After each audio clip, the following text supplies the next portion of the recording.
Hi, this is Jaya. In this video, we shall see the summary of The Caretaker, a play by Harold Pinter.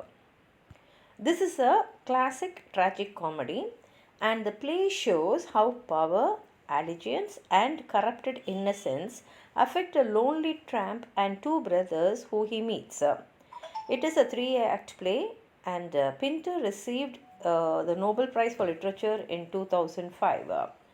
In this play, we find three main characters. Aston is living in his house, which is owned by his brother Mike, and Davis, an older man who lives as a tramp. Aston once received electric shock treatment, and because of that, he has a brain damage which leaves him isolated and he is constantly looking for companionship. And he is so very vulnerable, and therefore, anyone will be able to take advantage of his kind spirit. But Mike, on the other hand, is short tempered and he is ambitious, and he actually doesn't spend much time with Aston, though Aston expects companionship from him, and he puts up with him only because he has no other place to go. And Mike has grand dreams, but he wants instant results, and therefore he is not able to achieve anything in his life. David comes there and lies and exaggerates, saying that he's depending on who he is in company with. And he tells people what will make them like him so that he can manipulate their feelings. The play starts with Aston who invites Davis home. He saves David from a bar brawl and wants to look after him. When Davis gets to the flat, he complains about how messy and neglected it is. It is so untidy that Aston struggles to find any clothes to give Davis. Davis just wants to get to Sidcup, that is in London, to get identity papers to prove who he is, but he agrees to stay that night and leave the place in the morning.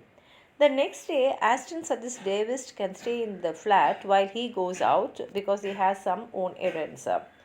And David has never been used to such kind of trust on him, and therefore he wants to take full advantage of it, and he looks around through Aston's belongings to see if anything valuable he can get so that he can take and walk out.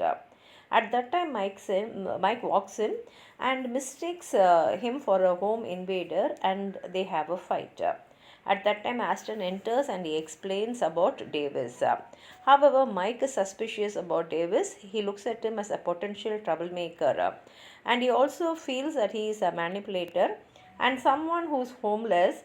But at the same time, he does not complain about the messy flat and the clothes, which aren't good enough for him. He notices that David isn't leaving to Sidcup and has made himself at home there. As said, Davis doesn't make any attempt to go to Sidcup, and Aston cannot finish the workshop he is building in the garden, and Mike cannot catch the break he hopes which will make him rich and comfortable. And because Aston wants him to stay, Mike finds a job for Davis. And he wants Davis to be the caretaker and fix up the flat, which is so very untidy and messy. At first, Davis doesn't want to do this, but he is worried that someone will be coming looking for him. And he also says that he is living under an assumed name. This is what he tells those two brothers, that is Mike and Aston. And he also wants them to believe that he has had a very mysterious and dangerous life, and he agrees to look after the place. And Mike wants references, but this means he has to go to Sidcup to get Davis's identity papers. Now, everyone knows very well that Davis will never go to Sidcup, and he has seen this place as a place we can stay forever, which is guaranteed. But David starts making fun of Aston soon for being lazy. He talks around about Aston's brain damage, but he does not tell it straight outright.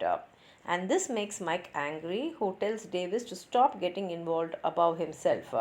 Aston explains what happened to him and how he'll get the doctor back for the ill treatment just as soon as he finishes the shed, which he never actually bothers to work on. Aston and Davis continue to fight with each other, and at one stage, Aston tells Davis to leave. He says he's taking advantage of the only one person who gave him a chance all those nights ago. But Davis doesn't care about what Aston is saying because he thinks that Mike will come to his side because he's taking good care about the flat. but Mike sides with his brother and tells Davis to leave at once. So Davis protests and begs Aston for forgiveness, but Aston refuses to listen to him. So David leaves and watches them from the garden, but they don't allow him to come back. The brothers exchange a small smile, which suggests that they will become closer after the play ends.